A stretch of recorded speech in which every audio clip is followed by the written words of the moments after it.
right, the full undercard for Riyad's season, Bivol Beterbiev, has been announced. The co-main event will be Shakur Stevenson versus Joe Cordina for Stevenson's WBC lightweight title.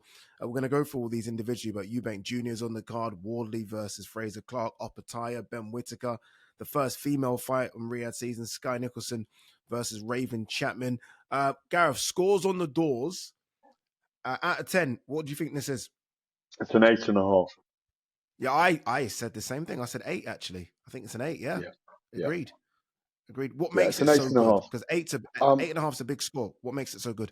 Well, when you look at Artur Beterbiev and Dmitry Bivol, they are obviously two extraordinary fighters. It's very much a trade fight, but fans don't vote with their feet in terms of going, and they're both Russians, obviously, of naturalized Russians. So, and they've made their careers in America. They've got some fans, localized fans, but they haven't got fans that travel around the world watching them fight. So what they've very cleverly done, and it's an amazing fight at light heavyweight undisputed title, but what they've done is create a card with a star name in Shakur Stevenson in a very good matchup with Joe Cordina. So there's American eyes on it, but then a brilliant card that will get the British fans watching with Fabio, Wardley and Frazer Clarke, which is a pick'em. They've got a first women's fight on there for intrigue between Skye Nicolson and Chapman. Chapman's first chance at a world title. And an intriguing fight. As male fighters, you'd say they're novices, but when you've got 10 odd fights now as a female fighter, you're at world level in women's boxing. Chris Eubank's on the card against Zeramata. Whittaker's going to add a flavour. And I'm forgetting one of the fights here, and I probably shouldn't be. There's probably another one there that I've bypassed. But overall... Jai Opetaia versus Jack Massey. There you go. Opetaia's cruiserweight title. Yeah, and Massey you can't underestimate because he's a Cinderella man story, isn't he? He's always the guy. He's now a double champion. I think it's European and Commonwealth champion right now. He looked very good last time out against Isaac Chamberlain, didn't he? And pulled off the victory. It's a really, really good card. It's so solid. It'll get the British fans watching. It's not too long. They've done a great job with it. Queensbury, Frank Warren, Eddie Hearn, boxer of Ben Shalom's got 4 fighters on the card, showing how they're all working together. Brilliant work by Spencer Brown and his Gold Star promotion as well. I think they've done a great job. 8.5 out of 10. Yeah. You know what was interesting? I spoke to Steve Wood the other day on Fight Night. Obviously, Steve Wood, the promoter, Steve Wood, puts on a lot of small hall shows. Yeah, promoter Steve Wood. He also looks after Zelfa Barrett. Zelfa was offered the fight before Joe Cordina and turned it down, which I thought was interesting. It was like Zelfa was offered the chance to move up in weight and take on Shakur Stevenson. This is all sort of new to me, but Zelfa turned it down because he wanted a bit more money. This is what Steve Wood said on Fight Night. Has Zelfa made a mistake there? The opportunity to take on one of the pound for pounders? Obviously, look, Zelfa and his team will say they know what they're doing, but have they made a mistake or missing out on an opportunity like this? He'll have his reasons for doing it. Of course, my obvious answer is yes, he should have taken the fight. It's Shakur Stevenson. The guy is headed for top 3 in the pound for pound list. He's not celebrated enough in my view. He's not looked on in a great way enough at the moment. People aren't patient enough these days with people's resumes. He's halfway through his career right now. Yes, of course he should have taken it. It's the opportunity to beat a man who could go on to be an American great, an all-time great in the sport, if he achieves what he's achieved so far and keeps going in his career for the next 5-6 years, and beats Gervonta Davis, for example, and beats all comers all the way up to 140. He'll have his reasons, though. But I like the Joe Cordina match because Joe's got the style to bring out the best in Shakur. I still think Shakur wins handily on points or even by late stoppage. But Joe's got power. He's not going to be weight drained at lightweight, which he was at super feather. He'd had his time at super feather. Brilliant performances against Kanagawa and Shatkat Rakimov. Everyone's remembering. Everyone has PTSD when they remember the last fight at the moment. He didn't have a great night against Anthony Kakache. We said all week out in Saudi Arabia that he didn't look right at the weight. Do you remember? He looked scrawny all week. And Kakache is one of those animals in the ring. And if you're not on your game, you're going to get taken apart. I think it's a really, really good fight, this. Yeah, it's a good one. I mean, it's the one that obviously is, people put eyeballs on just because, as you mentioned, Cordina lost his last fight and he's moving up in weight class, although he has fought at lightweight at British level before. Quick one on Zelfa. Obviously, look, I have no idea what the offer was. And again, his team know his value. And if they don't see the offer as his value, then they're in their rights to say no. But what an opportunity it would have been to co-main event Riyad season. Again, a huge card. And just, I feel like the window gets shut very quickly in boxing, right? I mean, this is your chance to really put yourself out there to the American audience, to the world audience if you're fighting Shakur Stevenson. So hopefully his team have made the right decision. But for me, I kind of think they might have done the wrong one. But again, sort of Pat Barrett, Steve Wood, they know what they're doing a lot more than I do. But I just feel like you've missed out on a great opportunity. Win or lose against Shakur Stevenson. You're fighting Shakur in a co-main event of a big card. I feel like they might have missed out a bit. There have been some British fight fans, Gareth, that are not happy that the British heavyweight title isn't fought in Britain. Obviously, I'm talking Wardley versus Clarke. I've kind of pushed back and said, look, I'm just happy that fight's happening, and both guys should get the most amount of money they can, and they're getting it in Saudi Arabia. I have no problem with them having this title fight in Saudi Arabia.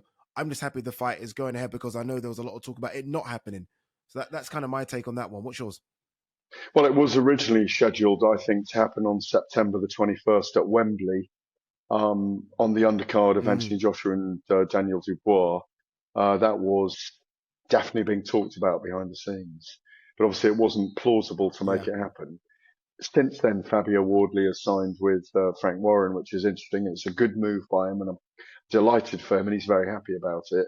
Frank Warren's got the best heavyweight stable out there now, by the way. Tyson Fury, Daniel Dubois, Joseph Parker, Gilles Zhang, Moses Itauma, Fabio Wardley. My word, Ade Oladipo. Exactly. That's Almost solid. needs an expletive, but I'm not allowed to swear here on this channel right now. But so look, it's boxing. Professional boxing is a sport, but it's more a business, and we must never forget that. And so I think that could have sold out the O2 Arena. It could have sold out a small stadium, the rematch. It was fight of the year as far as I'm concerned. An amazing contest, certainly the year at heavyweight. And it's an amazing contest, and it's a pick'em again. I'm sure they are literally the co-main event. Oh, they're not even the co-main event, they're the co-main event, aren't they? They're warming up for Shakur Stevenson and Joe Cordina. Listen, my pick'em is probably Frazer Clarke at this point, but the dog in Fabio Wardley would tell me I'm probably wrong in my head as well. But it's an amazing fight. They will be paid very well. That's the reason they will have taken this. And remember, if for them, like you talked about the opportunity for Zelfa Barrett, that he maybe hasn't taken for whatever reason, if one of these guys looks spectacular here, they will have been in the eyes of His Excellency Turki Al-Sheikh, and if it's a great performance, arguably that guy goes to the top 10 in the pound for pound list in the heavyweight and in the heavyweight ranking. So there's huge fights ahead for the winner. Yeah, I mean, look, massive opportunity and good luck to both as well. And rightly so, I think you are correct. I mean, they go top 10, top 15 at worst for the winner. And again, big fights for them in other Riyadh season cards upcoming. Chris Eubank Jr. is back. We haven't seen him in the ring since he fought Liam Smith, which I think was his career best win. Obviously, no longer with the Sauerlands, now signed a deal to Boxer. When I think of me scoring this fight card 8.5 out of 10, the reason it isn't a 9, I think, is because I wanted Chris in with a better opponent. And this is not disrespecting Kamil Zaramata. I remember him for giving Golovkin a few rounds and Mingira a few rounds. But I think Chris, at this stage of his career, 34, I want to see Chris in with someone. Obviously, Not there's a a lot of warm talk up. about Canelo. Not a warm but there are up. other guys that once... Yeah, not a warm-up. I'm tired of the warm-ups. He's fit. He looks good. He's in shape. Let's go straight in.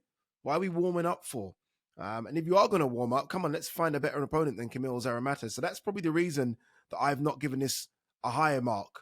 I think that's probably the only reason, because everything else on this card is actually pretty good for me, apart from really this one.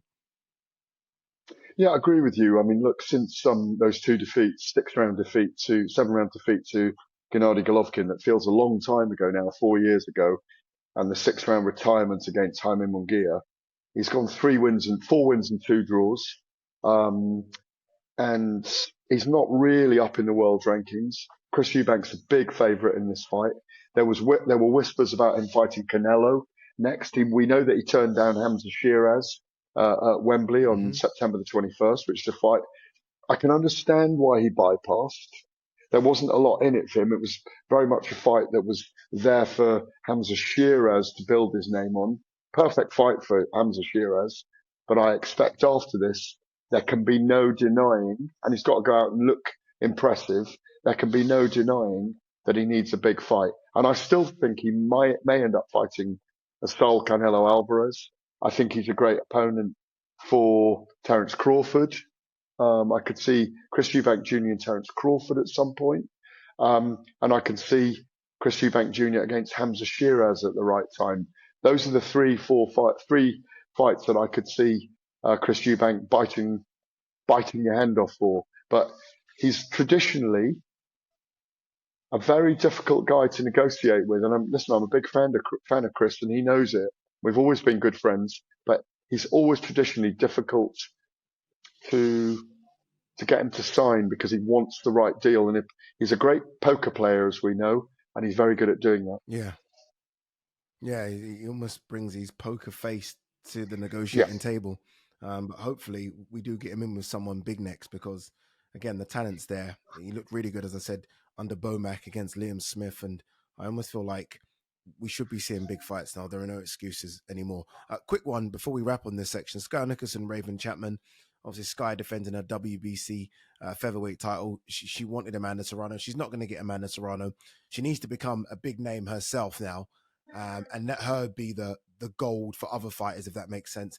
Raven Chapman has defended the WBC international featherweight title a couple of times. So I think this is the perfect fight, and I think it's a good one to be the first female fight at Riyadh season.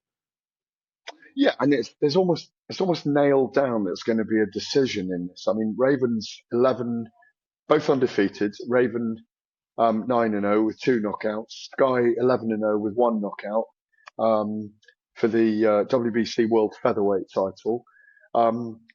Skye now, because of what she achieved, is the more accomplished of the two, but Raven is a real battler in there. Skye, very rangy, spread stance. I see her as a marginal favourite, but it's going to be a good fight. They'll both give their all. They're both beautiful speakers. They're incredible human beings. They are the young stars of women's boxing. So really looking forward to it. Yeah, it should be a good one. The card should be good as well. Again, October 12th, myself and Gareth will be out there a week before, as we always have done with Riyadh season cards. And hopefully we can give you some good inside information as to how these things go down. It'd be nice to kind of film like a behind the scenes video whilst out there. We'll see what we can do.